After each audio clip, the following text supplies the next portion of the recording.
Welcome to Blues Weekly, brought to you by Scott Credit Union. I'm Brooke Grimsley. The Blues continuing their homestand this past week and looking to continue their goal of making Enterprise Center a tough place to play in. They picked up a franchise record fifth straight win against the Kings on Monday, but their win streak came to a close on Thursday.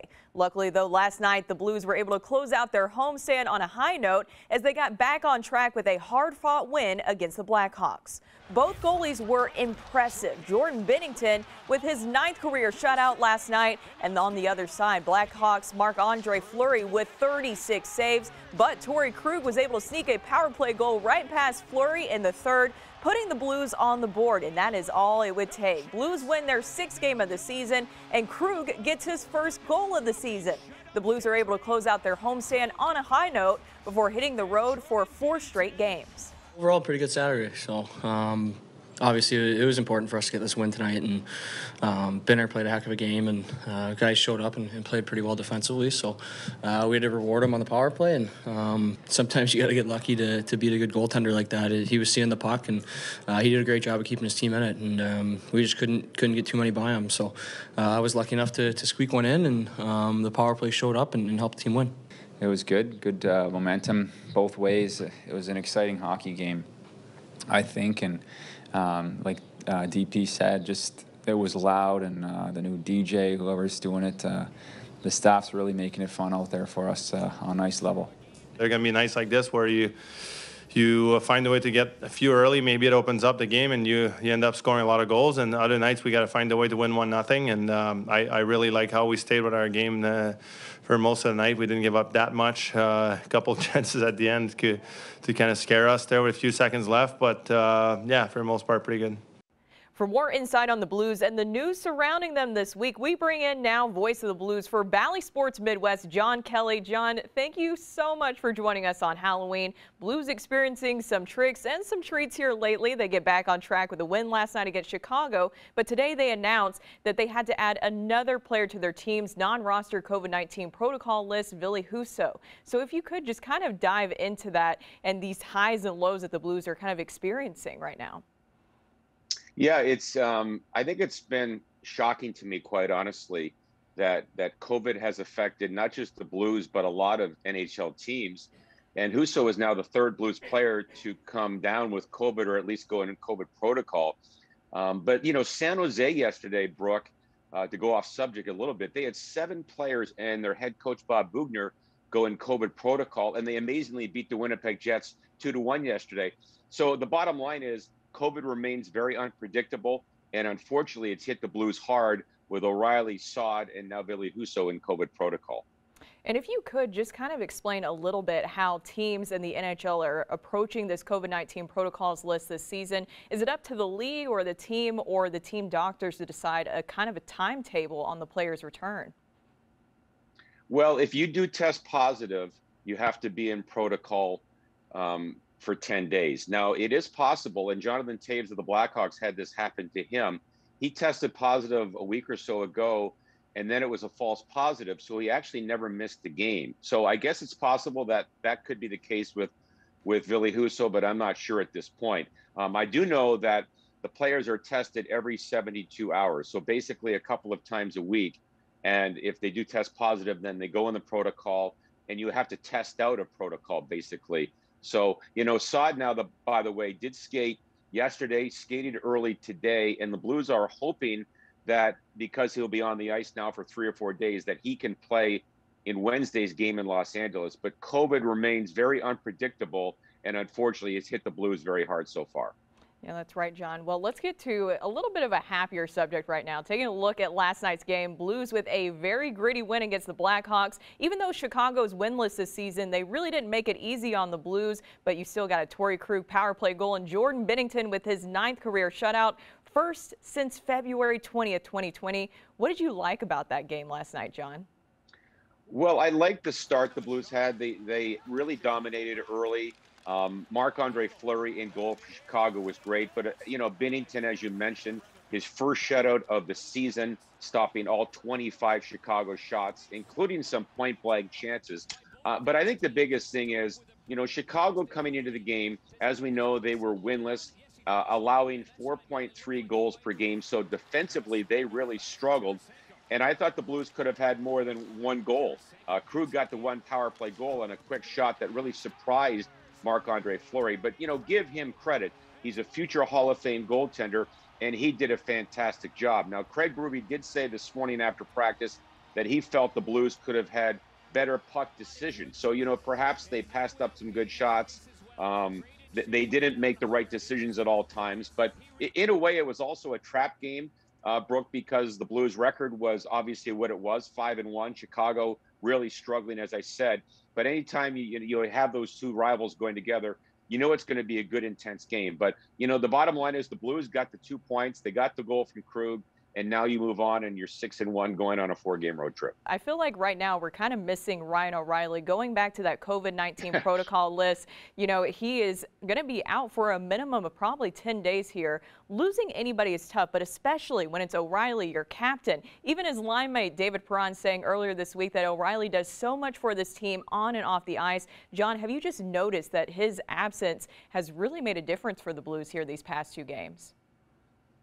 Well, I've noticed since he went out. Yeah, absolutely. And, it was shocking just when you think everything's going great and, the Blues win their first 5 games and then he goes down with COVID. But he is arguably their most valuable player. I mean, anytime you talk about hockey players and a team, obviously the goaltender might be the key position of any position. But O'Reilly, I think, is their most valuable player because, as we know, he plays over 20 minutes a night. He plays on the power play. He kills penalties. He's their best face-off man, close to 70% this year.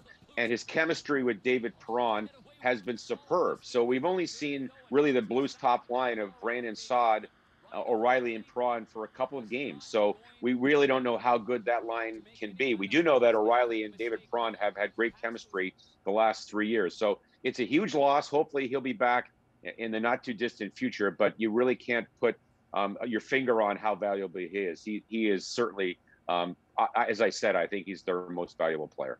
Well, and also speaking of Ryan O'Reilly, Thursday's game was his first game out. And John, as you saw, it was a very heated and physical game between the Blues and Avs. A player that I know really gets under the Blues' skin is Kadri, and for good reason, right, John? Yeah, he had that hit on Justin Falk last year in Game 2. In the playoffs, and he got suspended for 8 games. And remember, in the first game of the season, Braden Shen in the first minute went after Kadri, and now Falk said, "You know what? I'll take business into my own hands." And last night, 47 seconds into the game, he goes after Nazem Kadri. So there is a really good rivalry developing here between the Blues and the Avalanche. Anytime you meet in the playoffs, it's ramped up, and now it's carried over into the regular season. I guess the downside is, Brooke, these teams won't meet again until April because of a scheduling quirk. They've already played a couple of games, and now they will play their 3rd and final game of the regular season in April. And, of course, even the goaltender Binnington got into things the other night against the Colorado Avalanche. So I think right now the Blues and Avalanche have formed a really good rivalry, and I think it's fair to say they don't like each other right now. It's been a hot topic. Binnington with a little kind of stick swipe. What were your thoughts on that? I know that he kind of apologized and said that he didn't condone that, but what were your thoughts on that?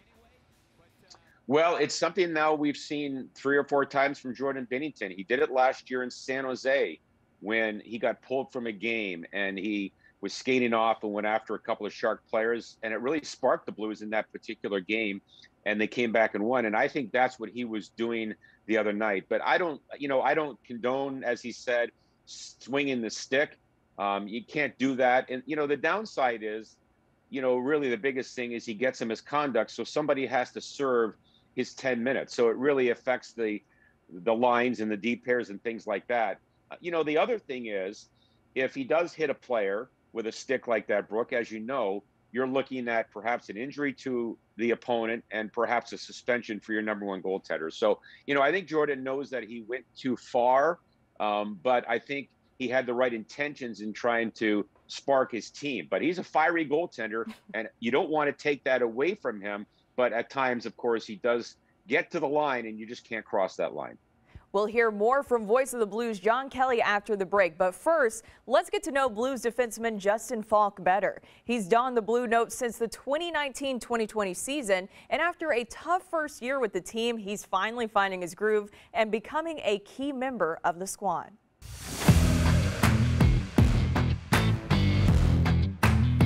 Well, first of all, I want to talk about the guy. Just an unbelievable teammate, comes in with a smile on his face every day.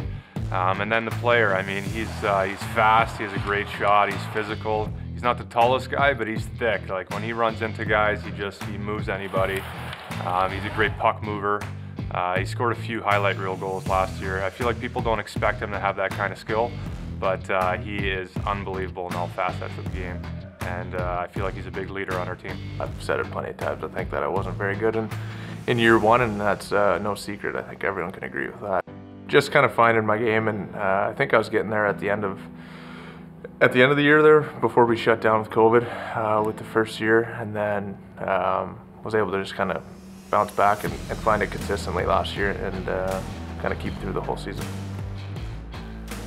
Justin Faulk snaps a wicked wrister over inside the far post. It's just a dedication and a commitment to going through every game that it's going to be tough.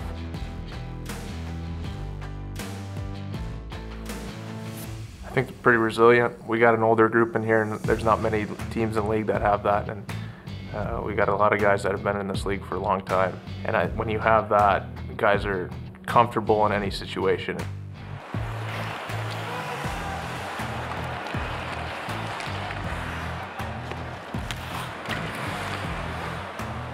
Hurls it back on the back end. Hits the man in front. They score!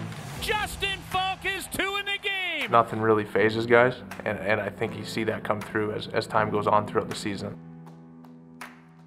You know, there's going to be rough patches, and certain teams handle it in certain ways, but I think with this group you'll see it through, and guys are willing to go through those rough patches to see the other side of it, and